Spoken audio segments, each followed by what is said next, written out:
El expresidente del Consejo contra la Corrupción, Eduardo Engel, criticó el debate que está llevando la Comisión para la Probidad y Transparencia del Senado respecto de la depuración de los padrones electorales. Tras esto, el senador de la DC, Ignacio Walker, dijo que Engel no tiene idea de política. Vamos a analizar este tema y precisamente nos acompaña el exmiembro de la Comisión Asesora Presidencial, Claudio Fuentes. Gracias por tu tiempo. ¿Cómo estás? Bien, gracias. En primer lugar, hablemos de la forma y después vamos al fondo de la polémica. Okay. ¿Qué te parece, finalmente la reacción del senador Walker respecto de la crítica que había planteado Eduardo Engel? O sea, a mi juicio me parece una lástima que un tema tan relevante como la reforma política termine con este tipo de acusaciones en donde tú, porque eres intelectual, no puedes opinar. Cosa que primero es lamentable. Yo creo que el senador Walker debería tomarse un armonil, relajarse, y yo creo que hay muchos actores y actoras que pueden colaborar y contribuir al objetivo que es el fortalecimiento de la democracia. Entonces, yo creo que acá detrás, de fondo, es el miedo de los partidos a verse observados, a verse criticados, a verse y tener un escrutinio continuo respecto de qué tipo de reforma se quiere. Entonces, detrás de eso yo creo que hay un debate mucho más sustantivo. Yo creo que las formas han sido lamentables, poco, a mi juicio, poco asertivo en términos de culpar al mensajero, cuando acá el fondo es el tipo de partido que queremos, que estamos todos de acuerdo. Necesitamos partidos fuertes, transparentes, probos, con democracia interna, y eso es lo que deberíamos buscar, y el punto es cómo lo vamos a buscar.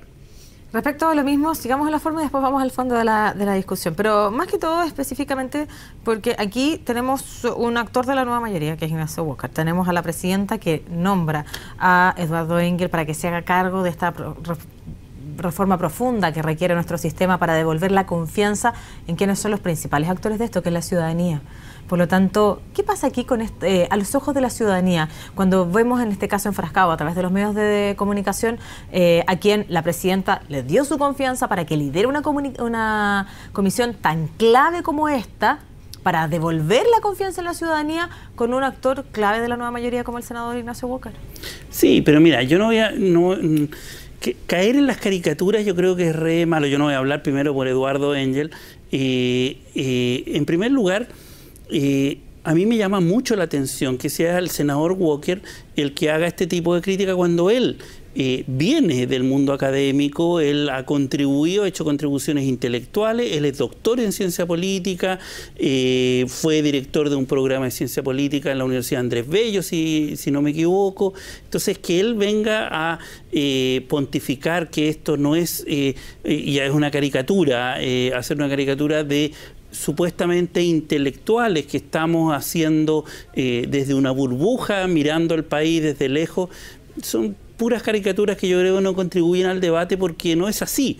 O sea, mucho de lo que estábamos en la comisión, trabajamos en muchos años con los partidos políticos, hemos hecho estudios sobre los partidos políticos y por otro lado Eduardo también se ha nutrido y todos nos nutrimos. La comisión no es fruto de un grupo de iluminados que viene con recomendaciones, sino que es fruto de escuchar a muchísima gente, parlamentarios, sociedad civil, actores del Estado, que fueron más de 80 personas, muchas audiencias. Entonces, no es simplemente, yo creo que esta idea de iluminados versus políticos, yo creo que una caricatura muy poco afortunada de parte del senador. ¿Entremos al fondo de la discusión? Ya.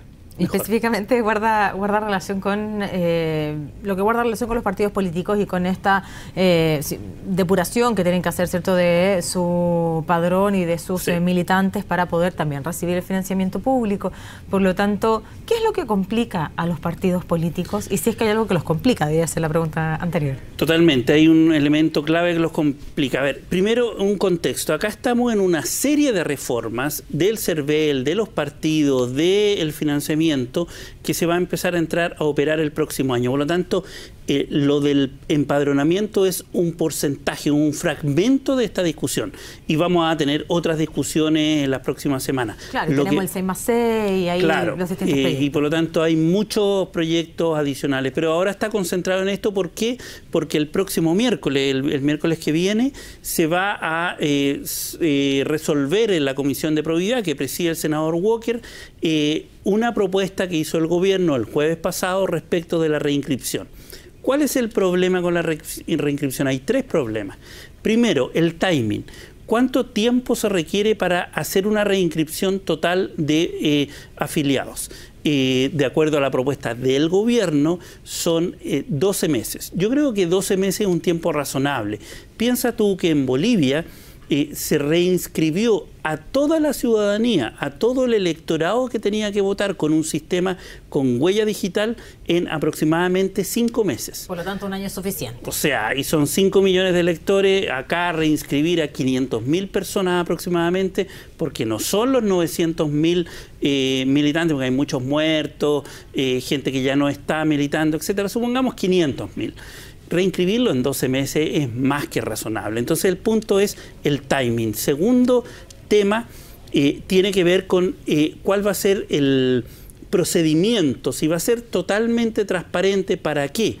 Porque ¿cuál es el problema hoy día? Hoy día los caciques inscriben fichas y después le ocultan a la oposición dentro de los partidos dónde viven estos militantes. Entonces, por lo tanto, requieres un procedimiento de inscripción o de reinscripción súper transparente. Ojalá que lo supervise un tercero, que lo que propusimos nosotros que sea el CERVEL, el que proponga un sistema electrónico comprobado, que tenga las direcciones, que los alternativas dentro de los partidos propongan alternativas, tengan acceso a esas bases de datos. ¿Y qué se busca evitar con eso?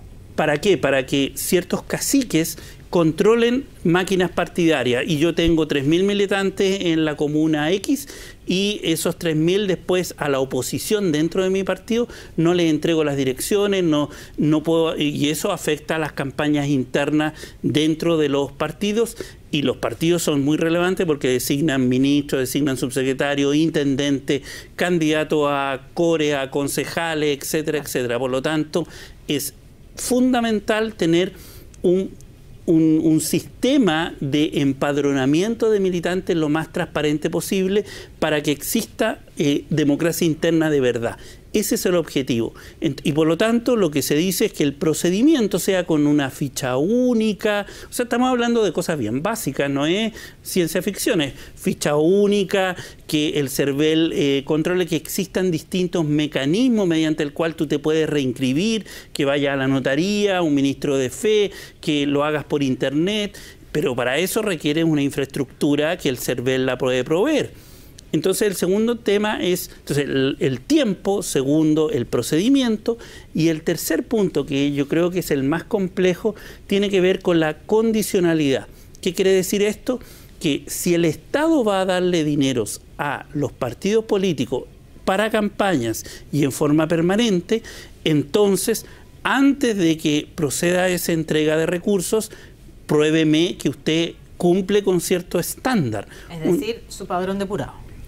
No solamente padrón depurado, que tenga una declaración de principios puesta en la web, que en la web figuren los mecanismos de transparencia que tiene el partido, que los rendimientos que hoy día hacen los partidos estén en la página web, los rendimientos ante el CERVEL de la plata que gastan, etcétera, etcétera, las donaciones que reciben los partidos. O sea, todo un mecanismo de transparencia básico que se le pide a cualquier organización, por ejemplo, en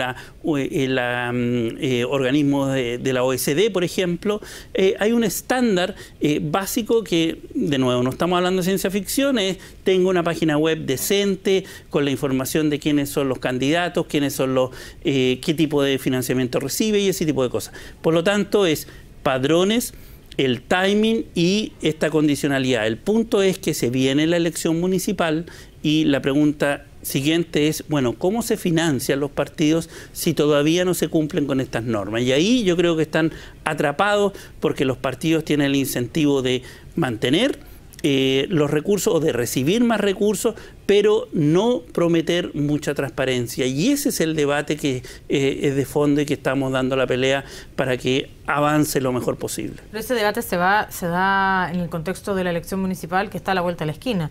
Porque básicamente, ¿qué pasa con estos timings y este tiempo? Porque si eventualmente también son 12 meses para depurar el padrón, no sabemos cuándo ya va a estar listo para que esto empiece a correr este tiempo, y eso ya va a tocar con la elección municipal. ¿Qué vamos a hacer específicamente en esa elección? Claro, mira, si este proyecto de ley se aprueba en diciembre, de aquí a diciembre del 2016, los partidos tendrían el tiempo para ir reinscribiendo a sus afiliados. Esa es la primera condición. Segundo, que eventualmente se podría llegar ahí a un acuerdo que, por ejemplo, que se dé financiamiento a los partidos políticos para las campañas, pero que el financiamiento a los partidos, el financiamiento permanente, no se entregue hasta que no se cumple cierto estándar. No sé, se pueden buscar fórmulas. Pero eso tendría que ser un acuerdo. Obviamente, claro, porque lejos de lo que sea ya lo permanente. Claro, porque imagínate, en abril tenemos el inicio de las campañas primarias de los partidos y la presión que tienen los partidos hoy día de parte de los concejales, de los alcaldes, es con qué vamos a financiar estas campañas. Entonces, por eso el gobierno decidió y el Congreso está apurando la ley de financiamiento de la política y después va a discutir la ley de partidos el próximo año. El problema que vemos nosotros es que de pronto se apruebe el financiamiento sin estos estándares que son necesarios para las elecciones. Y ese es el punto de donde podemos definir por lo menos algún tipo de estándar y que sea condicionado a la entrega de recursos.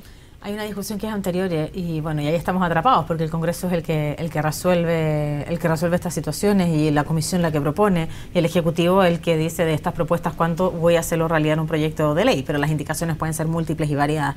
Por lo tanto, ¿qué tan complejo es para esta profundización de la democracia, para poder entregar niveles de transparencia que ayuden a subsanar esta importante crisis de confianza que hay en la clase política? ¿Qué tan complejo es que sean los incumbentes finalmente los que también tomen estas decisiones?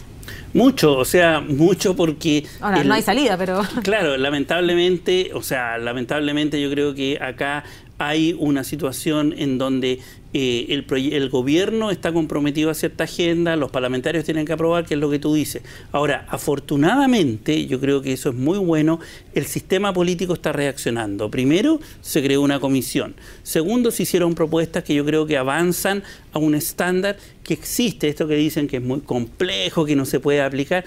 Eso es mentira. Acá sí se puede aplicar con un buen sistema y una voluntad política y recursos. Tú puedes reempadronar, puedes hacer cosas bien decentes para los partidos y apoyarlo. O sea, no es dejarlos abandonados, es apoyarlo, que el Estado los apoye en este proceso.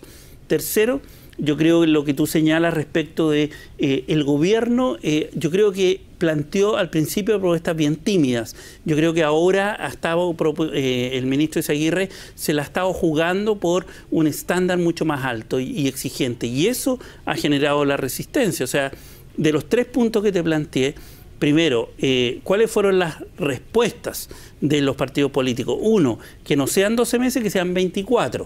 O sea, duplicar el tiempo, de hacerlo de aquí al fines del 17, o sea, casi elección presidencial. Segundo, que el tema de que las listas de militantes fuesen para todos abiertas, no para toda la ciudadanía, para todos los militantes, era vulnerar la privacidad de las personas, por lo tanto no se podía hacer. Yo creo que eso es un tema básico de reglas del juego cuando tú quieres competir. Por lo menos, ¿dónde está el electorado para ir a hablar?